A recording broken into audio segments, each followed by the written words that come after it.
Welcome into the PFN Bengals podcast. I am Dallas Robinson. He is Jay Morrison. Jay, our last pre-draft show in 2024. How's it going? It's finally draft week. We're here. We're getting so close to it being over. That's the exciting. A lot of people get excited for the start of the draft. I get excited for when it's over and you can breathe and sit back and look at everything that happened and analyze what actually happened instead of analyzing what might happen. All the speculation has just become too much for you, Jay. It's all the mock drafts. You're ready to be done with it. I get it. I'm ready for like Saturday night to go in our lads and just scroll through all the depth charts and see who's where and like how these rosters actually look. Yeah. Like, I'm ready for it. I'm finally ready for it. But before we get to that, we do have one more big preview that's going to happen tonight. If you're listening to this or watching this on Wednesday, me and Ian Cummings, our top draft analyst here at PFN, are going to do a big live draft preview tonight, 8 p.m. Eastern on YouTube. We're going to go over the kind of biggest questions in round one, where all your favorite prospects could land. We'll hone in on the Bengals at 18. So any questions you have, come in and join us, join the discussion. We'll be going over everything that's going to happen, mostly round one, but we'll go through kind of all the rounds and get Ian's thoughts. He's just, the recall from Ian Cummings is just absolutely amazing. You saw it if you heard him on our show a couple weeks ago. So please do tune in for that tonight at 8 p.m. Eastern. I'm going to try to tune in and I'll ask a question in YouTube, but in case I can't, if I get busy watching Survivor or something like that, ask Ian, because I know he's not in the same boat with me. He loves this stuff. He's not ready for it to be over, but that doesn't mean he won't celebrate when it's over. I wonder what he does when the draft is over and all his work is behind him. And does he take a week off? Does he? I am curious how he celebrates the end of the draft. Yeah. Is it just like 24 hours straight of sleep? Like what exactly is he doing? He did tell me he's kind of mock draft out. So like, I think he's kind of ready for it to be over. He did put in a 7-rounder with analysis. So yes, I'm sure he's got like carpal tunnel or something from writing that out. So please tune in tonight if you're watching that. Today, what Jay and I are going to do is do a little bit of a game. We love doing games here on the PFN Bengals podcast. We want to look and see who are the options for the Bengals at each of their first 6 picks. This will take us through round 5 through pick 149. The way we're going to do it is Jay, of course, has set up a little game for us. Jay, if you want to go ahead and maybe explain what we're going to do here. We'll put up, if you're watching on YouTube, we're going to share our screen here and show you so you can kind of follow along as we play this game here. But Jay, if you want to just like set us up on what we're going to do. Yeah, so Dallas and I are going to have a draft of the draft picks. So, I will pick the person I think the Bengals are most likely to pick at 18, and then Dallas will pick 2 guys, the next 2 best options that he feels, and then I'll pick 2. So we're each going to pick 5 guys at each spot, at 18, at 49, at 80, at 97. We'll go all the way through, like you said, to the 5th round. So it'll kind of give you an idea of who we think that they are going to target in those rounds, and we're going to score it if we get it exactly right. And I would think one of us is going to get this first round pick right. We'll see what happens after that. It can be a bit of a crapshoot. But it's 10 points if you get the pick exactly right. You get 3 points if you pick the correct position for that pick. And say I pick an offensive tackle that is not the correct tackle, and my second choice is a tackle and my third choice is a tackle. I get 3 points for each one of those if they do draft a tackle. And then at the end with our picks, then we've got 6 Bengals related draft questions that we are going to pick an answer to. And there's some interesting ones on there, and we'll grade those out at 5 points each for whichever one of us is right or closest to the number on those.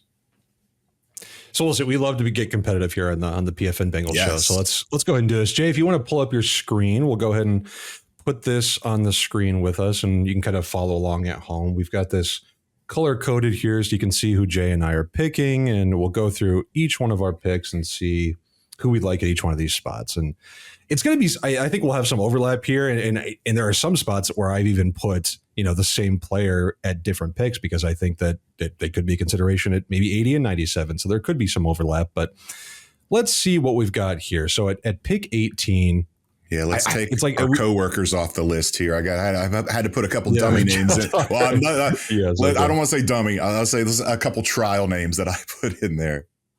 Let's take those are some of our bosses, so we don't want to dummy might not be the right word. And so when you guys are following along, mine will be in orange and Dallas's will be in black, so you can kind of get an idea of.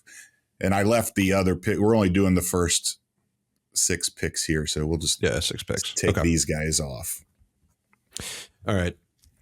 Like you said, I hope we get this pick right. If we pick 10 players here and don't pick the guy the Bengals pick at 18, that's not going to look great for us. Jay, I'll give you the honors. Who do you think? Who's your number one choice here for the Bengals at 18? Yeah, he was my pick in my very first mock draft. I'm going to have my final 7-round mock draft tomorrow. It'll post, and I'm going to go back to him. It's going to be J.C. Latham, the tackle from Alabama. The Bengals really lean into these guys from the bigger schools that play in big games. He's a right tackle. He has been a right tackle. He doesn't have to flip sides. He can play guard. He's not 6'8", but he's close. He's a very, very large 6'6". Multiple levels. I think he makes the most sense for them. Not sure if he's going to be there, but if he is there, I think he's the pick. Yeah, he would have been my pick too. He's going to be my pick in my mock draft that's coming out tomorrow. I'm not sure if he'll be there either. I mean, I think there's a chance he's the second offensive tackle off the board after Joe Alt. I mean, I think it's a very realistic possibility that he could go to the Jets at 10, maybe the Chargers if they trade out. Maybe he could go there. So he would have been my pick too. I'll stick at offensive tackle as well. I'll go Amarius Mims. I think that we've talked about the idea of J.C. Latham being a double and Amarius Mims a home run. I think that's a kind of a question the Bengals are going to have to consider as well. Mims, I think the idea of calling him raw is probably wrong. I think he's inexperienced for sure. I mean, he's had injuries. He hasn't started as much. He's played, I think, 800 snaps total in college when a guy like Joe Alt has played like 2,200. So there is a difference in experience there. But, you know, anyone that knows offensive line, anyone that you read says this guy has all the traits, the size. Even when he's been out there playing against SEC competition, limited action, he looks ready. He wouldn't have to play immediately if he goes to the Bengals. He could sit and learn and study under Frank Pollock and some of these Bengals veterans. So I'll put him as my second choice. Even if you stole Latham from me, I'll be happy with Mims. And now you get to do two. So yeah, so I'll stick with another offensive tackle. I'll stick with Talise Fuaga. I don't necessarily think he'll be there either, but I think if he does fall, I think the Bengals would probably be all over that. And I'll grab another offensive tackle pick here because I do think OT is the most likeliest pick at 18. Yeah, he was one of the ones I was going to pick too. And the same thing, I don't think he will be there.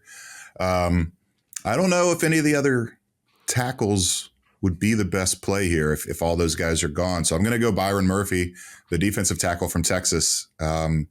I'd like to load up with tackles here because I really do think it's going to be a tackle pick, and that would bring me more points. But some of the tackles that I've got on my list are further down and probably less likely. So I'm going to go with Murphy, and then I'll go back to tackle and go with Fontana. I can never go. Fontanu. I think it's Fautanu. Yeah, the Washington guy.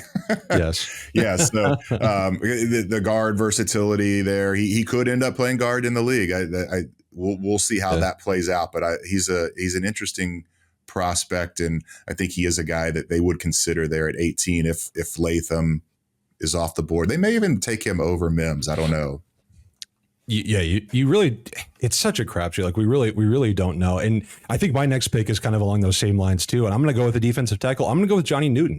I think that the injury, the foot injury could push him down. Maybe the Bengals wouldn't be interested if he hasn't been able to do this testing, but I think the traits, the production, I think Johnny Newton is what the Bengals are looking for on the interior. I think that an offensive tackle is going to be the priority if it's there. I'll go with an offensive tackle for my next pick. I don't think this guy will be there, but the NFL draft is just so random. You never really know. Yeah. I'm going to go with Olu Fashanu. Okay. I don't think he'll fall to 18, but if he does, I think the Bengals will be all over it, and I'll just take the offensive tackle pick again. Yeah, I'm starting to wonder if we should have put a thing in there where you don't get the position points if the guy was already drafted. But we're not going to change the rules in the middle now. I don't. You already made your pick. I'm not going to do that. But I wonder if that would have been a smarter way to go. Next year we'll do it that way. Okay. I'm gonna go with a couple skill position guys here. I'm gonna go Brian Thomas Jr., the wide receiver from LSU, and I will go Terrion Arnold. I think there's a chance they could go cornerback here, especially if all the tackles, if Murphy goes in the top 10, like people were saying. Daniel Jeremiah had a tweet today where if all the phone calls he's been getting today are correct, a bunch of people are trading up to get tackles. we'll see if that plays out or not. But I think those are the two positions they would pivot to if they're not happy with the choices in the trenches. I totally agree. Those would have been my next two picks. I'll throw in one more offensive tackle here that I think could be on the board. Tyler Guyton from Oklahoma. I think he's another developmental pick who I don't think the Bengals would want to start right away, but that's why you signed Trent Brown. So I think Tyler Guyton, potentially a long-term left tackle. He's got the traits, but has been a right tackle at Oklahoma. I think that if all these other options are gone, I think Tyler Guyton could be a guy they consider at 18, even if I wouldn't necessarily be all that pleased with that pick.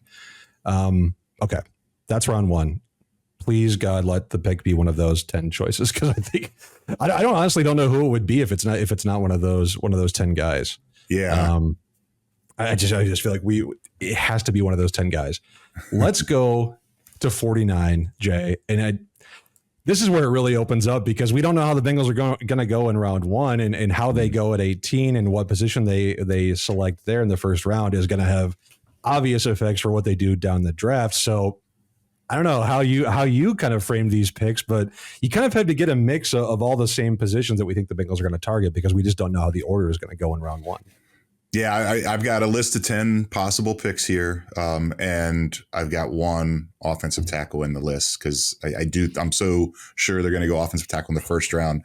We're not going to see a oh boy, he Fisher double dip like back in 2015. So I've got one on here just in case they don't go offensive tackle, but I'm going for I'm not trying to cover my bases. I'm trying to get the picks right, and I went first on 18, so you get to go first here on 49. Okay. I will stick with the pick that I'm picking for the Bengals in my mock draft coming out tomorrow. It's Clemson defensive tackle Ruka Rohoro. I think he's got that three technique ability. He's younger than some of the other defensive tackle options that we could talk about that I do have later on my list here. I think he's got the traits that you want as a three technique rusher.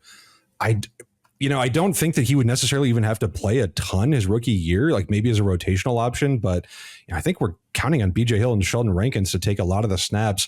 Maybe Rohoro could be the third defensive tackle and kind of get integrated into that rotation. But I think it's like an upside play and somebody who could contribute a little bit in year one. I like him at the pick at 49. A nugget from the open locker room on Monday was talking to Miles Murphy about, what it was like going through the process a year ago, and now seeing so many teammates going through it, and how they've all been reaching out to him, asking for advice. And we asked him about mock drafts and if he looks to see if he's likely to get any. And he's like, I don't pay attention to that. But he's like, Rook does. Rook called me up and says, hey, looks like I might be coming to join you in Cincinnati. So that would be interesting to see them go and get another Clemson defensive lineman. I'm going to go. So Rook is terminally online like the rest of us. It sounds like. Yes, right? Okay, that's good. When he's that's not working out, I'm sure. Of course, yeah. I've had this guy since the beginning. I'm going Jalen Polk from Washington, wide receiver, and I'm going to double dip there. I'm going to go Roman Wilson, the wide receiver from Michigan. I think this is the spot where we see them go after a receiver, not necessarily T. Higgins replacement. Maybe that's what it ends up being, but a guy with versatility that can come in and really help them move Jamar Chase around and kind of be a bridge for what this offense is going to look like once T. Higgins leaves after this year. I really want to give the Bengals a round 2 receiver. It's just in my mock, I think all the guys that I think were interesting for the Bengals, I just had coming off the board too early at the first stretch of round 2, where I think they might have to wait till day 3, depending on how the board goes out. But I will take a chance on a wide receiver here too. It's going to be Oregon's Troy Franklin. Good speed threat on the outside. Not maybe the bigger body that the Bengals want, but I think as a long-term replacement for T. Higgins could make some sense. And then I will go back to defensive tackle and go with a Michigan player at Chris Jenkins for my second pick. Production metrics really, really like Chris Jenkins, especially when you adjust for his age. He's got the NFL bloodlines with his dad as a long-term NFL player. I don't know if he has quite the upside as maybe some of the other guys that you could get on the interior a little bit earlier, but I do think it's just like kind of a pretty safe pick, a guy you could count on to give you pretty good production. I'll take Chris Jenkins as my second choice. All right. I'm going to go defensive tackle here and go Mason Smith from LSU. Again, trenches, a big focus of this team. He came in for a top 30 visit.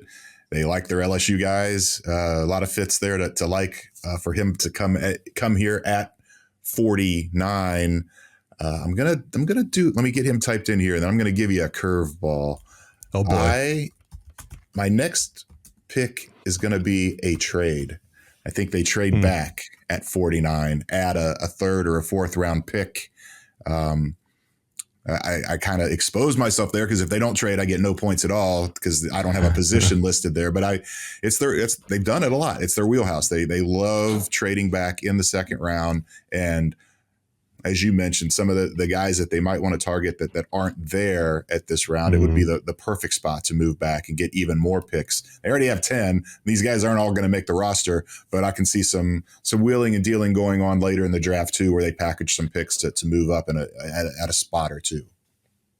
It sounds like this draft is just pretty shallow. Like once you get after pick 100. Yeah. So like I do wonder, does that mean a team like the Bengals that already has 10 picks, do they want to trade back and or package some of those picks and get more top 100? Maybe even like I think I saw a report that the Patriots have like 80 draftable players on their board. Like it's a shallow board in some teams' eyes. So if the Bengals are in that kind of same camp, I think it would make sense like to get as many picks in that round 3 through 4 range as you can and just say guys who after round 5, like who cares? We'll just stick in these top 100, top 120 kind of guys and see what we get. I think that makes sense. Okay.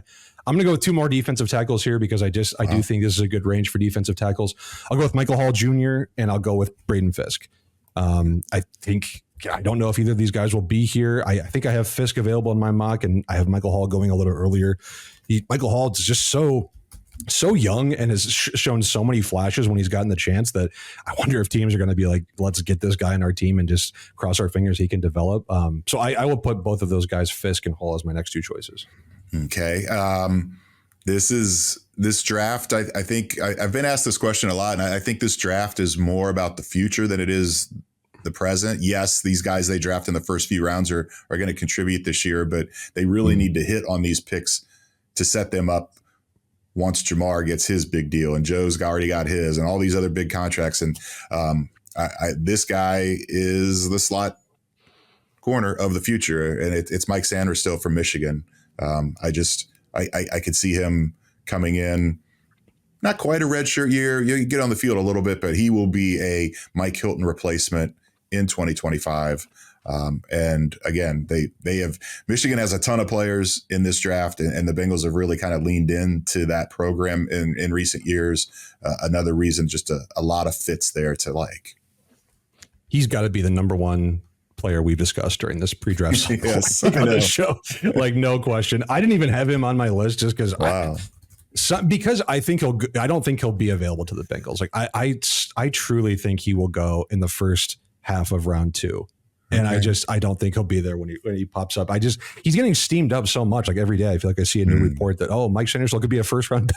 I'm like, I don't know. That's probably his agent steaming him up. It probably is. It probably is. Okay. We've made all our picks in round 2, correct? Yes. So I did have a couple offensive tackles that I didn't get to. I did want to throw in maybe a Patrick Paul from Houston, maybe a Roger Rosengarten, just in case the Bengals don't get their first round tackle, but I think you and I both think they will. Yeah, I had Rosengarten and I had Cooper Beebe, the interior lineman too. But sure, I didn't have Franklin, I didn't have Jenkins, so I was able to get most of my top picks. All right, let's go third round. Yeah, 80. I pick 80. Jay, you're up first here. This is where it's like it could be anything. It really could be anything at this point, depending on how the first 2 rounds go. Yeah, and that's I've got a receiver as my top pick here, but I just went 2 receivers last round. I'm not sure. I think I'm going to pivot here. I'm not going to stick true to my board. I'm going to go Kamari Lassiter, the cornerback from Georgia. Again, if they go, I think corner is in the works for somewhere in these first 3 or 4 picks. And if they don't get one in the first or second round, this could be the spot where they get it. And really, it's kind of a double. Even though Sanders still was last round, I'll go with my last pick of the last round and my first pick of this round with corners. I got to say I'm out on Lassiter. I think he ran a 4.65 at his pro day. I'm just like, I'm not into that for cornerbacks. I think he's like the film is good from people that know how to scout cornerback play. I see a cornerback run 4.65. I'm just like, I'm kind of out on that. It's not for me. That's just that's a personal preference on my part. All right. I want to throw in a couple wide receivers here too. The first one I'm going to do is Washington's Jalen McMillan. Yeah. You had Jalen Polk earlier. I think McMillan could also be there. I actually had him as a sneaky second round pick in my mock, so I don't know if he'll be available this late, but if he is, I think he could be in consideration. The person I did pick for the Bengals in round 3 in my mock, North Carolina's Devontae Walker. Mm-hmm. He was kind of the last, I don't even know what tier this is, tier 3 maybe, wide receiver that was left before I felt like there was a pretty big drop off when I was working through my mock. So he's the guy I sent, and I will take him here. So I'll go McMillan and Walker. All right. Let me get these guys typed in here. I'm going to do it again. I'm going to go trade as an option here. I think at one point they're going to do it. They're going to trade back, maybe up. Maybe they trade back in the second and they trade up in the third round. But I'm going to stick that one in as my option here. And I've got a decision to make. I'm going to do it. I'm going to pull the trigger. I know it's early, but I'm going to go Tavondre Sweat. I don't know how far he's going to fall with the DWI. I don't know how far he's going to fall on the Bengals board. Daniel Jeremiah said he might go all the way to the 4th round. It only takes one team to pull the trigger. The Bengals have the need. They have a culture in place that can maybe help bring a guy like that with a red flag along. So I'm gonna take him here and see. Well, I mean, they need a defensive tackle. If they get Mason Smith here, it would obviously change my pick. No, it wouldn't either, because they need the 3-tech and the run stopper. So I feel like that's a good option here. It is. I'll admit I have him a little later on my board, and I do think he could be an option. I think it's going to take a team who is like all in on this season, who's like, we don't care, we're getting Sweat. He's potentially a day 1 talent. And the Bengals could be in that. They very well could be in that camp. I think I gave him to the Falcons in my mock, who I think are pretty much all in on this season with Kirk Cousins.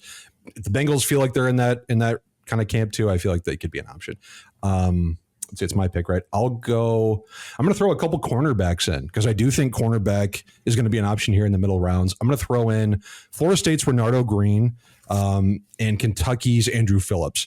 Both a little bit smaller, but guys who are really athletic and who can deflect the ball. I think Renardo Green had more forced incompletions than any other cornerback in this class last year. I think these are the kind of guys who can play press, who can play man, who can do a little bit of everything for Lou Anarumo.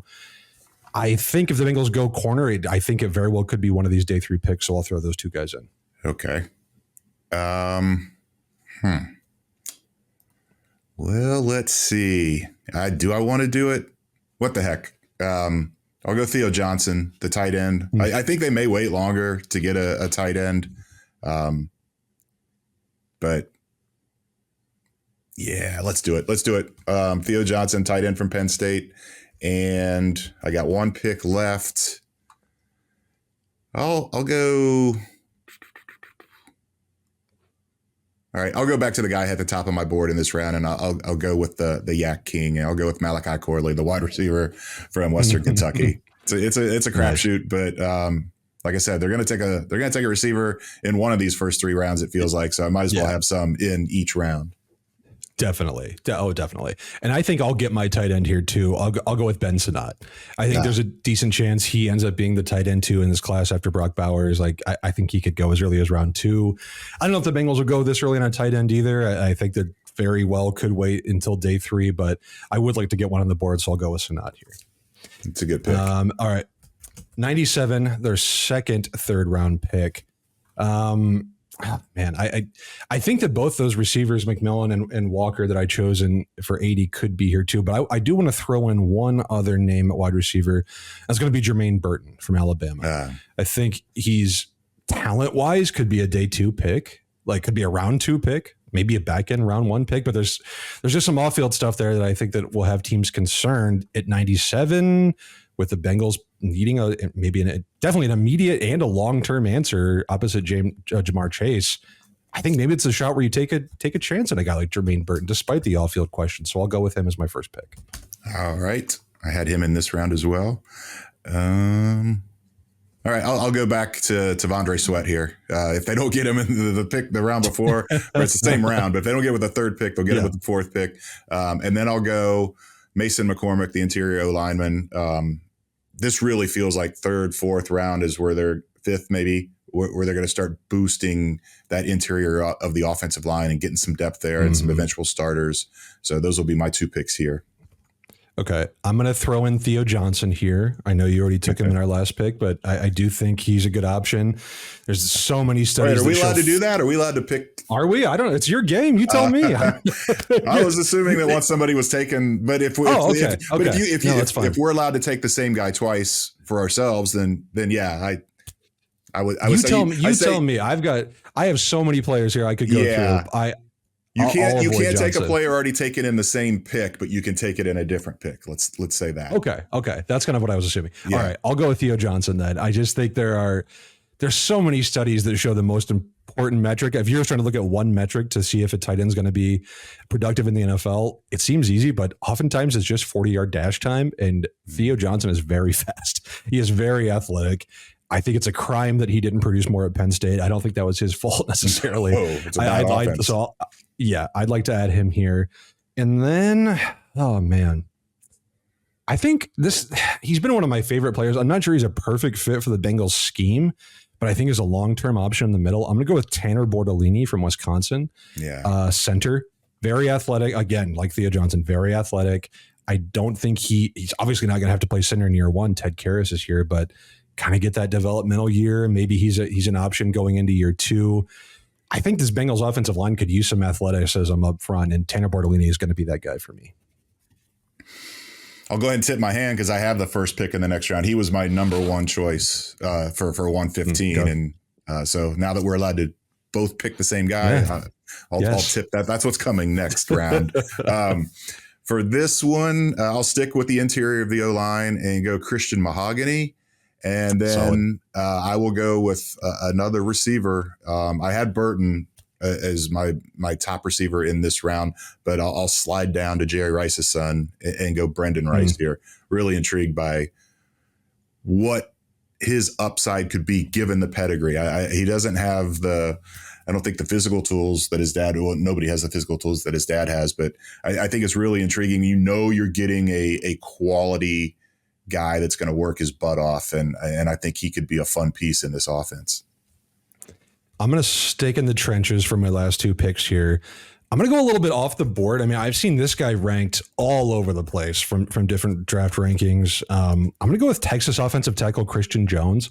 I think if the Bengals wait, if they somehow, I think it's pretty unlikely they won't have taken an offensive tackle by this point, but God forbid they don't get one. I think Christian Jones here at the back end front 3 could be an option. On the defensive side, if they have not come away with a defensive tackle, I'm going to go with Duke's Dwayne Carter, defensive tackle. Ian Cummings from PFN has him ranked right around this area.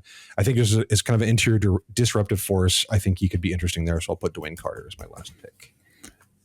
Hold on. I messed up the sheet.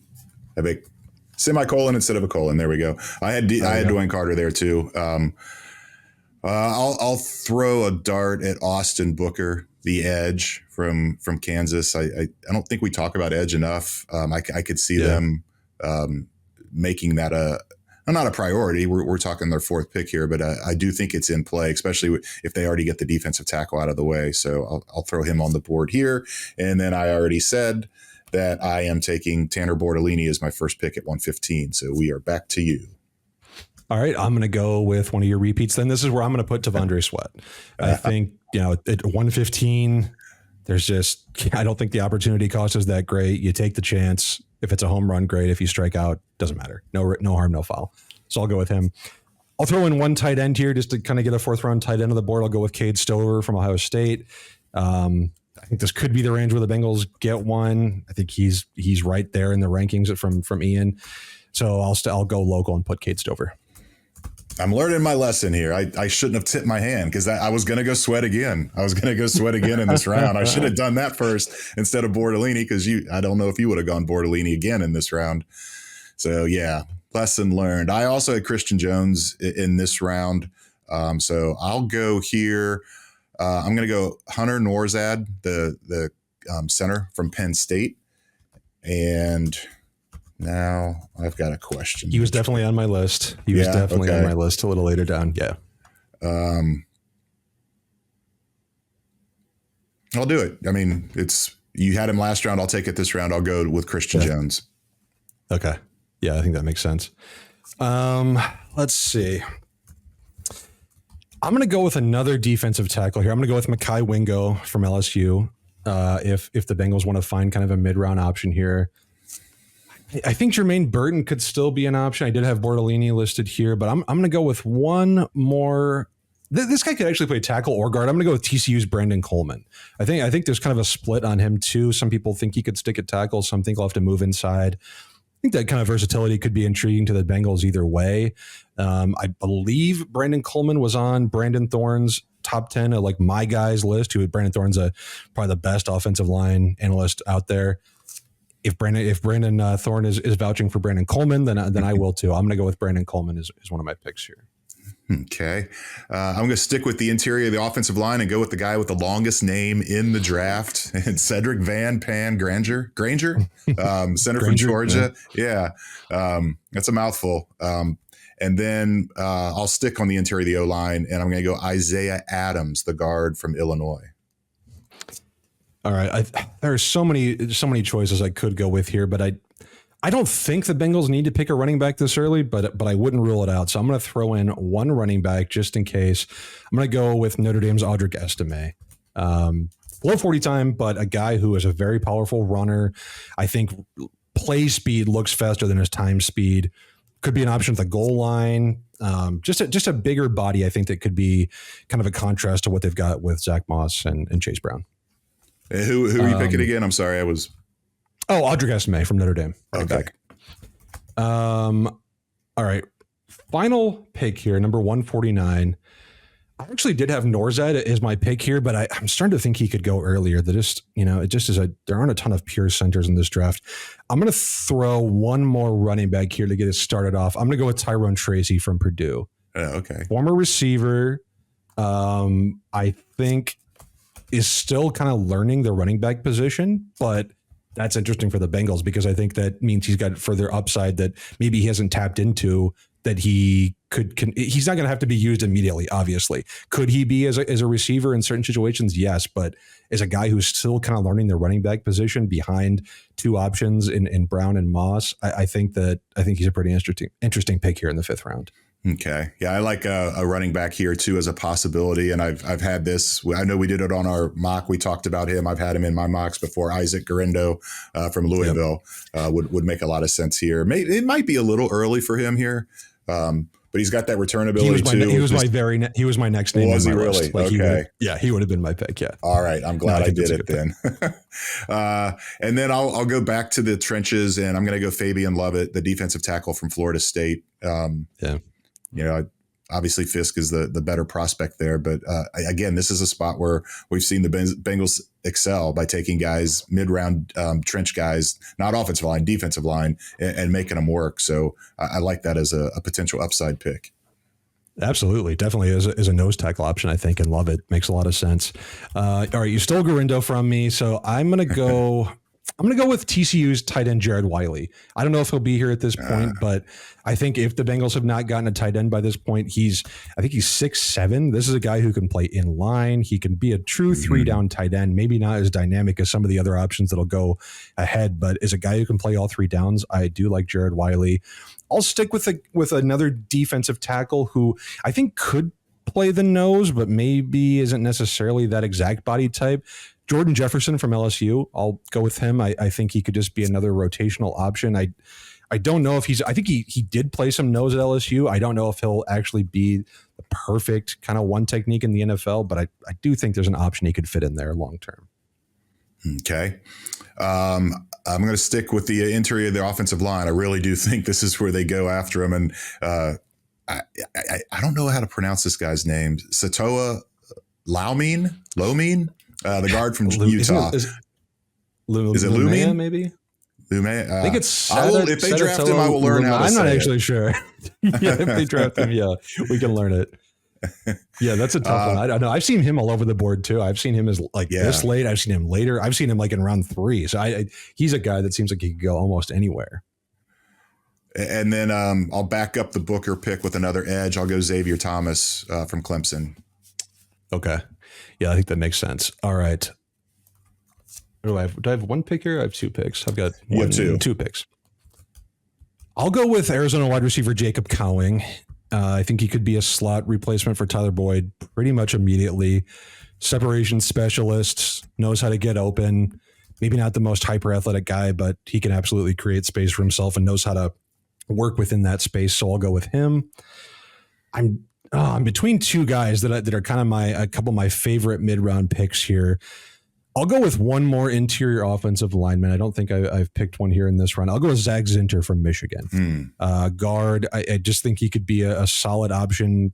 Again, not probably an immediate option, but maybe into year 2. If he's here, who knows? I think he's a guy that could go as early as round 3, but could also fall to this round 5 range. Lots of other guys I think could go in this range, lots of other positions, but I'll go with Zinter for this one. Yeah, I actually had Zinter on my list at 80. So that would be a great get if they got him here. So this is Mr. Irrelevant for our game. It's kind of a theme developing here. I'm picking a lot of Clemson guys. I'm gonna stick with it, and maybe linebacker they go after earlier than what we think. They still could use some depth there. They could use a guy of the future. I know they've signed Pratt and Wilson long term, but it's a position that is constantly evolving. And I'm going to go Jeremiah Trotter, the linebacker from Clemson, to wrap up this. We'll see how many of these guys we get right. We should. I feel pretty good that there's going to be multiple picks hit right on the head with, 10 guys at each spot. We should hit a couple. I would hope. I hope so. I don't know. Like, what is there a penalty if we don't? We should institute that. I don't know. I would think that we should. Yeah. No, I think these are at least like directionally correct, right? Even if we don't hit the nail on the head, it's like I think we're getting in the range of the prospects they'll be considering at these various points on the board. So I think it's a valuable exercise regardless, even if we don't hit them exactly. It's like what positions, what prospect ranges will they be at least thinking about at each draft slot? Yeah. Okay. Let's wrap this up with some questions, Jay. We've got a few just big picture questions about the draft in general and how it relates to the Bengals that we want to go over. We'll score these too. How do we say we're going to score these? Whoever gets closest 5. gets Whoever's closest. 5 points. Okay. Yeah, and then on one of them, it's not about getting closest. So you got to hit it on the nose. Okay. The first question we're going to do is how many offensive linemen go in the first round? Now we all know, if you followed this draft process at all, that this is I would say historically deep, at least at the top, offensive line class, to the point where I think that there's going to be so many teams that feel like they cannot emerge from round 1 without taking one of these offensive tackles, like they're going to miss out. So our question is, how many first round offensive linemen are going to go? Jay, I'll let you go first on this one. I think there are some guys who are obviously going to go in round 1, and then there are a couple that could sneak in, and this number could range like anywhere. What are you thinking for this one? Yeah, I went offensive line because if you get a guy like a Barton, what is he, or a Fontenot? Yeah. So let's just take that part, the subjective part out of it. Offensive lineman only. I think we're going to see 25%. I think we're going to see 8 go in the first round. I don't know if we're doing Price is Right rules here, but I'm going to go with 9. Okay. That's what I had in my mock draft. So I've got Joe Alt, Talise Fuaga, Olu Fashanu, Troy Fontenot. I think those guys will all go before the Bengals. J.C. Latham, Marius Mims, Barton. I think those guys are all kind of guaranteed. So that's 7. I've got Jordan Morgan also sneaking into round 1. I've got Patrick Paul also sneaking into round 1. I put him to 32 to the Chiefs. There's just been a lot of buzz that he could sneak into round 1 and that he's been told that he will be drafted in round 1. Like you never could take those pre-draft declarations all that seriously, but I just think that teams are going to be worried that if they don't grab the guy they want in round 1, that they will miss out. So that's the 9. I still think there could be Jackson Powers Johnson. I did not include because he's an interior option. He's got some medical problems going on. Wouldn't surprise me if he sneaks into round one. Even a guy like Kingsley Sumatia, I think, could potentially get in there. I mean, that if all those guys get in, that's 11. I don't think we're getting that high, but yeah, eight or nine, I think, is kind of the range where we're going to see here in round one. So that makes a lot of sense to me. Yeah, 6 quarterbacks and 9 offensive linemen. You're talking about half the draft right there. You half of the first draft. How many? Yeah, exactly. And we'll get to receivers here in a second. Like and the whole first round could be offensive tackles, receivers, and quarterbacks. Essentially, that's what it feels like. Yep. All right. Our next. We are not, by the way. Sorry to interrupt, but we're not doing prices right rules. It's closest. Yeah, so we're not. I thought you were going to say $1, one lineman, but no. All right. Tight ends taken before the Bengals draft one, Jay. I mean, I went through our lads and just looked at all the depth charts for tight end. I think there's like 12 teams that could use a decent upgrade at tight end, like an immediate upgrade. That's like a third of the league. Mm-hmm. I mean, you got teams like the Giants who don't even know if Darren Waller is going to retire yet, like one day before the draft. He still has not told them if he's going to keep playing. So like there are so many teams that could use some sort of tight end. I'm going to go with 6 tight ends get taken before the Bengals. I think Bowers, Bensonot, Jatavian Sanders, Theo Johnson, I think all those guys will probably go before the Bengals do. And then I think you'll probably see a couple of wild cards thrown in there too. So maybe the Bengals get like a Tanner McLaughlin on day 3. We talked about Cade Stover, maybe Tip Ryman from Illinois, Eric All from your alma mater, Fairfield, Jay. Like, there are guys late, and the Bengals have just shown us that they don't value this position, that I think there will be quite a few tight ends go before the Bengals actually get in the mix. Yeah, I got even more going. I could do the prices right thing and just go with 7 and outbid you by 1, but I'm going to stick with my original pick. And I had 12. I don't know how soon they're going to go after them. And if it's like last year where it just doesn't go their way, I could see them sitting it out a little, even a round or 2 longer than we expect. So it's funny because you said 12 teams because you use a tight end, and that's the exact number I had. So I'm going to stick with that there. And the next one, we're doing the same exact question, but with wide receivers. How many wide receivers will be off the board before the Bengals take one? I'm gonna flip it. I'm gonna go with your tight end pick here. I'm gonna go with 6 wide receivers before the Bengals take one. All right, I'm gonna flip it on you. Then I'll go a little higher. I'm gonna go with 10. I think I do think a round 2 wide receiver makes a lot of sense for the Bengals. Even in that case, I just think these guys are gonna fly off the board. I think Harrison, Neighbors, Adunze, obviously. I think Brian Thomas will get chosen in round 1. I think Adonai Mitchell and Xavier Worthy will go before the Bengals are comfortable taking a wide receiver. Then you just got this big group of Leggett, Coleman, McConkey, Franklin, Pearsall, Polk, McMillan, Wilson. Well, it's like all those guys I think are in maybe not the exact same range, but the same general range. So I just tried to average it out. I go with 10. I think that I think we're both kind of thinking the same thing, that the Bengals will address it in round 2, or at least hope to address it in round 2. It's just a matter of how many of these guys come off the board. It's if that offensive tackle run happens in round 1, I really do think that the first half of round 2 is going to be a lot of wide receivers coming off the board, and might hurt the Bengals. I think it could negatively affect the Bengals, or at least hinder the options that they think they might have going in. Yeah, I think you're right. I think 10 is probably the more likely number. I was trying to hedge a little bit, where just in case they take one in the first round, I wanted to be on that low end. But you're right. I think it could be more in the 10 to 12 range before they actually get theirs. All right. A couple more questions here. And this one was very interesting, Jay. I love this question that you posed. What school are the Bengals going to draft teammates from one school? Now, it's not even something I'd really thought about, but you look at it, there are so many different combinations of players at positions the Bengals definitely need who go to the same school. So I think it's very, very likely, maybe not likely, but there's a good chance the Bengals could draft a couple teammates. Like, I'm very curious what you had for this. I want to hear your answer. Well, so the reason this came about, I had a story. It just went up. I think it went up late last night. I tweeted it out this morning, where in 5 of the last 7 drafts, they've taken college teammates, and in 15 of the last 25 drafts, they've done it. Only one team in the NFL has done it more often than them, and that was the Patriots.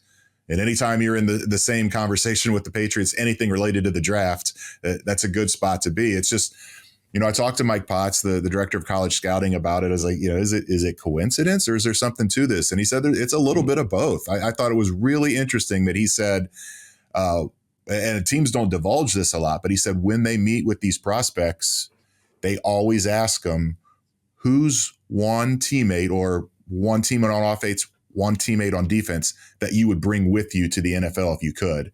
And it kind of gives them an insight into who these guys think are the I don't know, the best players or the best teammates. And it doesn't mean that they're going to draft that guy just because someone says he would like to bring him along.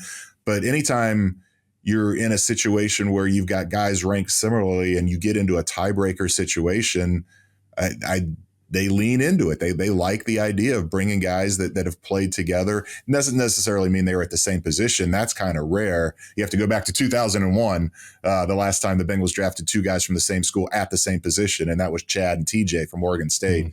So my pick here, I had two schools that I wanted to go with, and one is one that they've leaned into quite a bit recently, and they've got so many draft eligible guys, it just made sense from a standpoint of playing the numbers. That would be Michigan. But I'm going to go the other way because we've picked McMillan, we've picked Polk, we've picked Roger Rosengarten, Fatanu's in the mix there. I'm going to go Washington. I think they end up with two Washington Huskies out of this draft.